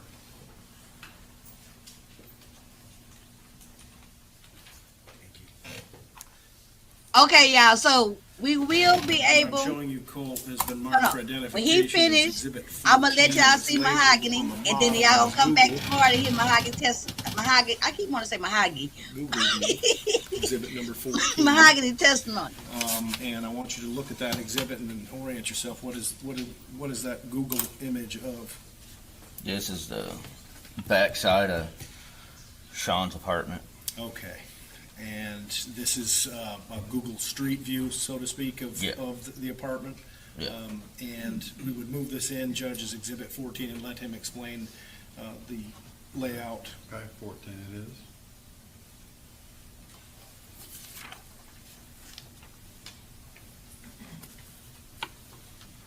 If you want to stand down again, can you? Get my steps in today. Oh my God, they just abusing this poor man back. Defense asked you if His love handles. there were any shared walls between the end units in your apartments. This is we're looking at 14. You said is Mr. Finnegan's apartment. Yeah. This Point is, for where his that's apartment his is. back door. Okay, and where's Kelsey Norwood's apartment? This is her back door. Okay, and do you see the roof line of her apartment where it extends to? Yeah. And where does it extend to? This right here would be the back bedroom. Okay, and where would the master bedroom be? It'd be in the front. Objection, I'm not sure if he's been in her apartment. Or the All floor? over the roof, because you're asking about it. Sure. So I'll let Jessica- Go ahead. And so the roof line of Kelsey's apartment should be shared with what? What rooms in Mr. Finnegan's apartment?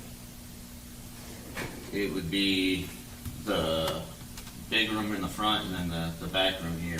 Okay, so both of the bedrooms? Yes. See, Lady Steph, this is the epitome of give you an inch, y'all try to take a mile.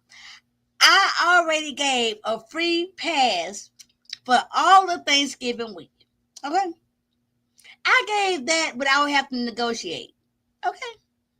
So, no, I'm not going to negotiate. I do not negotiate with terrorists. I'm not going to negotiate not saying you're late till Christmas. Y'all gonna have to let me make it on something else, and we're gonna have to negotiate that. Okay.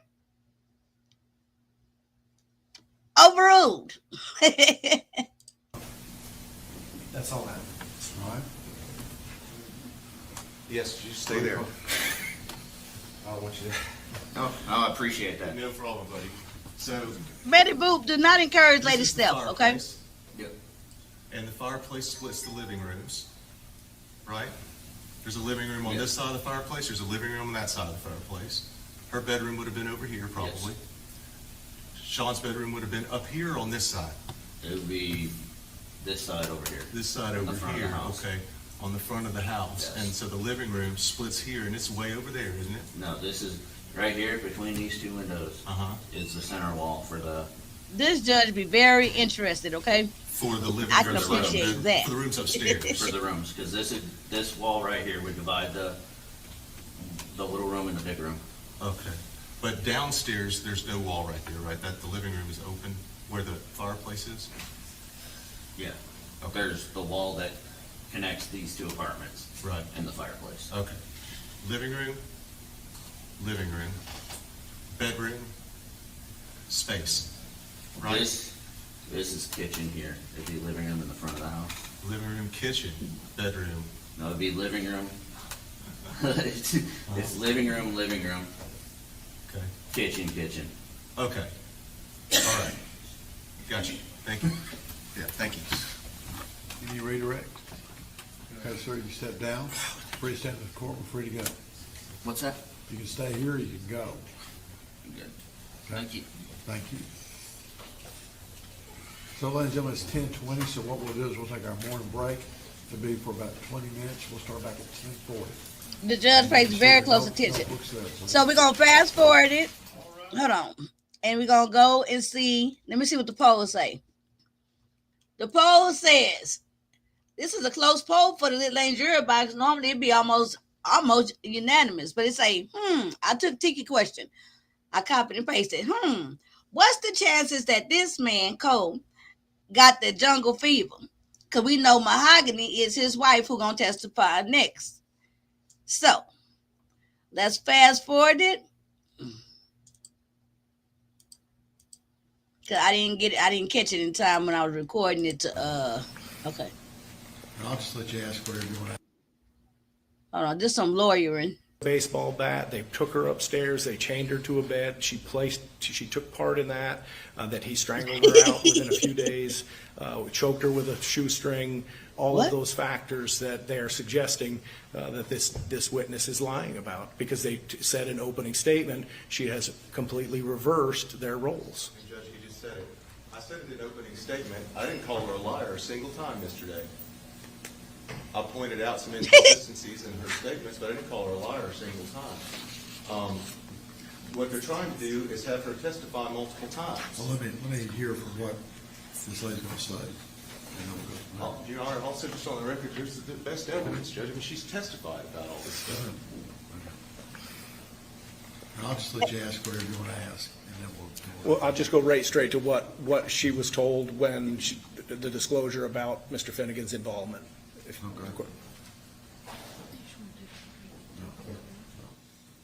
They working this judge nerves, okay?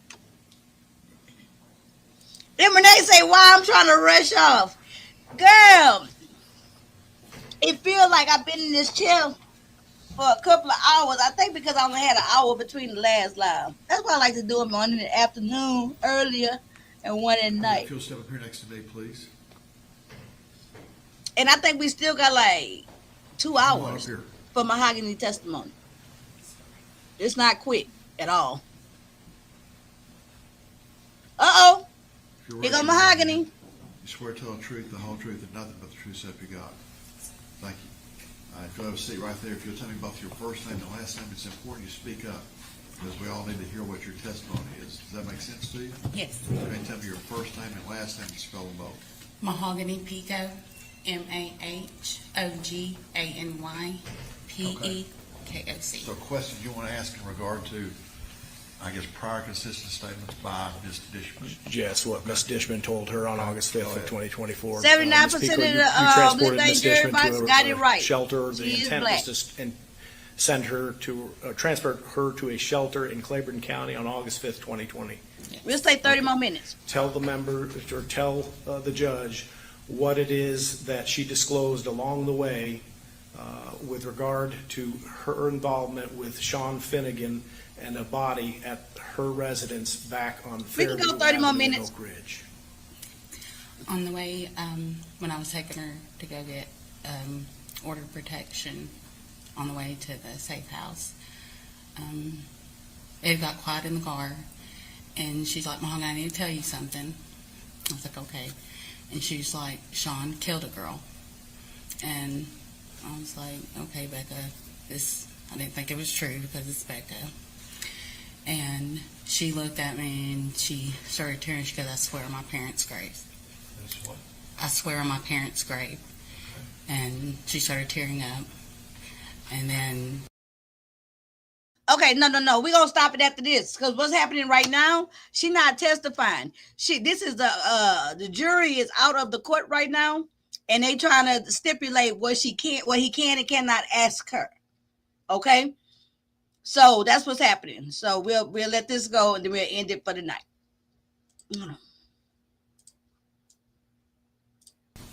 I was like, okay, she's got to be telling the truth because she cared about her parents a lot. And we get to the gas station because I needed to get gas. And I stopped, I get out, pump gas, and I've got stuff going through my mind, like, of what she just said. So I get back in the car, and I'm like, "Becca, are you serious?" She's like, "Yes." And we're heading to the police station still. And Not send help she back. started telling me things that had happened during the time that she was with Sean and stuff. What'd she tell you? Okay. Well, she said that he killed Jennifer, and at the time she didn't tell me her name, but I just know her name, and that she'd used shoestrings, a pair of shoestrings to choke her. Okay. What else did she say? That she'd gotten out of the shower one day and that he was masturbating to her corpse, and that he had cut her several parts of her body. Take your time. Okay.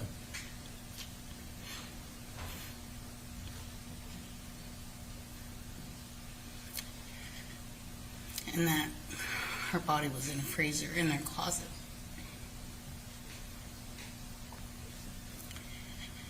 And what else did she tell you? She also told me that that Sean tried to steal, was going to kidnap one of his friend's daughters, teenage daughter. They was getting ready to leave a buddy What? at his house, and he wanted Becca to get in the back seat. So when his daughter came out by the car, that Sean could throw her in the back of the car and Becca could hold her down to help kidnap her. But one of the men that was there at the house that they was visiting come out, and it didn't go through. And what else did she tell you? She said that Sean made her have oral sex with kids that they was babysitting, What? both of them, and that they was just babies. Okay. Wait a minute. Wait. And that they was what? What was the? I was still in shock. What? Wait. And what she? Let me rewind it. I missed that last part. I was in shock. Hold on. Trigger warning. Oh, babies. Oh, wow. And that her body was in a freezer in their closet. I might have rewinded it too far. My bad. And what else did she tell you? She also told me that Wow. Sean tried to steal, was going to kidnap one of his friend's daughters, Wow. teenage daughter. They was getting ready to leave a buddy of his house, and he wanted Becca to get in the back seat. So when his daughter came out by the car, that Sean could throw her in the back of the car and Becca could hold her down to help kidnap her. But one of the men that was there at the house that they was visiting come out, and it didn't go through. What else did she tell you? She said that Sean made her have oral sex with kids that they was babysitting, both of them, and that they was just babies. Wow, that's a lot. And did she tell you anything else about what he did to her? To Rebecca? Yes. Yes, that he would chain her up to a bed and brutally I'm sorry, I had to say That's okay. force adult toys in her body. And when he would be mad at her, he said that sometimes he would try to shove parts of Jennifer's body in her mouth. Anything else that you remember? No. Lord have mercy, that's enough. Anything else you wanted to testify to? We're going to talk about a bunch of other stuff about the actual transport to Claiborne County with their testimony, but that's the only testimony that we're talking about for the purpose of being a prior consistent statement of Rebecca Dishman. In addition to what we talked about earlier, the 404A, what we believe is just rebuttal motive evidence that she should be allowed to testify to about the motive of Sean Finnegan because he had a sexual desire to kidnap somebody and had articulated that in the past. Okay, so what you're asking me to do is to let her testify about some kidnapping plan, and then all this other stuff that she told her driving down to the shelter, right? I'm sorry, You want her to testify about, I guess I don't understand what the fabrication is. the fabrication is that they're alleging that Rebecca Dishman has falsified and switched their roles only because she's getting out of the death penalty. That's defense, Judge. I mean, that's my argument. That's. Yeah, I don't. Okay. Anything else? No, Okay. You want to be heard on this? Why it shouldn't come? Why I shouldn't let it in? Yes. Stand up and tell me, please. She's already testified to it. I didn't hear anything that she didn't already testify to. I'm allowed to cross-examine her and challenge her credibility. That's what cross-examination is. If I'm not allowed to present a defense or cross-examine people or something's bad for the state, it doesn't mean they have a rule to get stuff in and get to double down. Her repeating they're just trying to, the police they're going to try to get it into the police too. So, I mean, the whole point is just to keep repeating her story. It's not needed. It's repetitive and it's hearsay and it doesn't meet the legal requirement. And I never called her a liar or any other thing. Pointing out inconsistency in statements is a part of cross-examination. I just don't think it reaches any. And she was here yesterday. And if they want to clear it up, they can put her back on the stand. There's no reason for her to have to testify. and I'll do that if that's the case. That's right. And the kid stuff is 404B stuff. The prior kidnapping, that's. Your Honor, the state could say that we were not going to try to put in the evidence about the kids. That has already been litigated, and that was not going to Right. be listed. Okay. I'll come back in about 10 minutes. All right. Let me tell y'all something. Baby, on this trial right here, we didn't see some good, hard, and heavy litigation going on. Quite honestly, we didn't see some hard litigation going on between the prosecution and the defense. Hold on, let me see. Let's see what the judge ruled about her testimony, whether he gonna let it in or not. Let me see. Recollection of Miss Dishman. It says our witnesses. Let's see what he say. Hey, Sharice, girl. You're not late. Everybody on the free holiday pass. No tardies. No marked absences or late. It says a witness's prior consistent statement. Dang, it's hard to rewind on this Ms. Dishman. thing. Okay, let's just go from right here. Please. The state has asked for permission to introduce prior consistent statements of Ms. Dishman, and they want to do that through the next witness. The law in Tennessee, I think, is pretty clear. State v. Heron, 461 Southwest 3rd, 890. It says a witness's prior consistent statements generally are not admissible to bolster the testimony of a witness. Said, however, a defendant attacks a witness's credibility, the state may rehabilitate the witness by offering evidence of prior consistent statements. As such, the admission of prior consistent statements is authorized under two circumstances: one where the statement is offered to rebut the implication that the witness's testimony is a recent fabrication, and two, when the deliberate falsehood has been implied. I'm going to find, first of all, that there, based upon my recollection of Ms. Dishman, there was not a recent fabrication.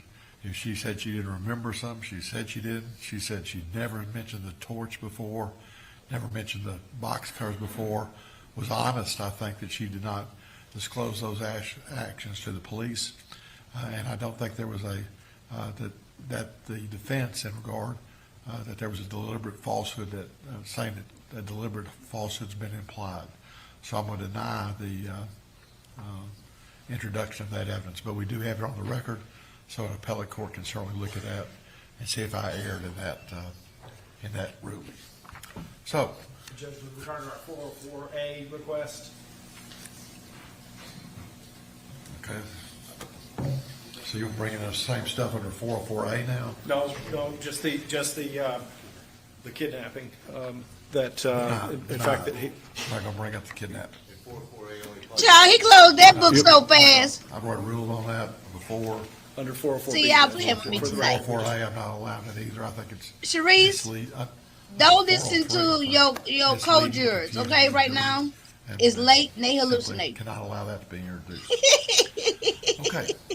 So we're ready to get this behind you.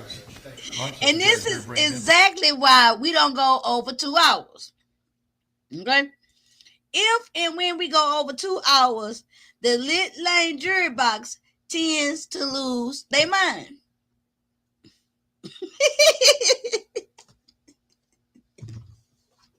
Okay? So just like the real court jurors, they be needing breaks. The lit lane jury box, we already know 2 hours is almost the max, right? So you guys, as I said, you know that tonight was gonna be the trial. It's just this. I think this is it's a horrific situation, but it makes for a great trial. We have been like notorious testimonies. We have been some great lawyering being done. We got a great judge who tuned in, very expressive, right? So I'm enjoying doing this trial watch with you guys. It's gonna make from the last trial till like after this trial, in the last one, it seems like it's gonna be real. I'm gonna have to put a vote up to you guys. Y'all be thinking, because I found the trial that's real interesting, because it has to do with but it has a child involved, right? But it was an accidental shooting. Okay? It's an accidental shooting death of a mother with a child. And so I find it real interesting because of the dynamics of it. It's in a smaller court setting. And that's one, but I kind of had told you guys I would try to space out the child death ones, but I find that real intriguing, and I hadn't seen it, and it wasn't really widespread, so I think it's going to be unfamiliar to a lot of you guys too. And then it was the one of the trials. I thought it was streamed, but it actually wasn't. I know that after we finish this trial, we're gonna do a few sentencings. So I got that lady that Emma told me to look up yesterday, Tiffany Moss. Her trial wasn't streamed. However, I'm going to do the story about the recap of what happened, And then we're going to watch the sentencing. We got the Susan Smith sentencing coming up. So that's what we're going to do until up to like the end of the year. And then we're going to vote on and do the next trial and move over to Trial Watch with Demetra on that channel, okay? So you guys, I hope y'all had a great night tomorrow. Tomorrow, all we're going to be doing tomorrow night is the Mahogany Pico testimony. It's exactly almost 2 hours. So it's going to be for the whole live, okay? All right, you guys. Thank y'all for joining and tuning in. I shall see y'all on tomorrow night for certain. I got a lot of different stuff I really want to do with my channels that I need to take care of, editing and stuff. So y'all may not see me like at all tomorrow day, so I can actually get some stuff done, okay? All right. Good night, y'all. Thank y'all for coming through.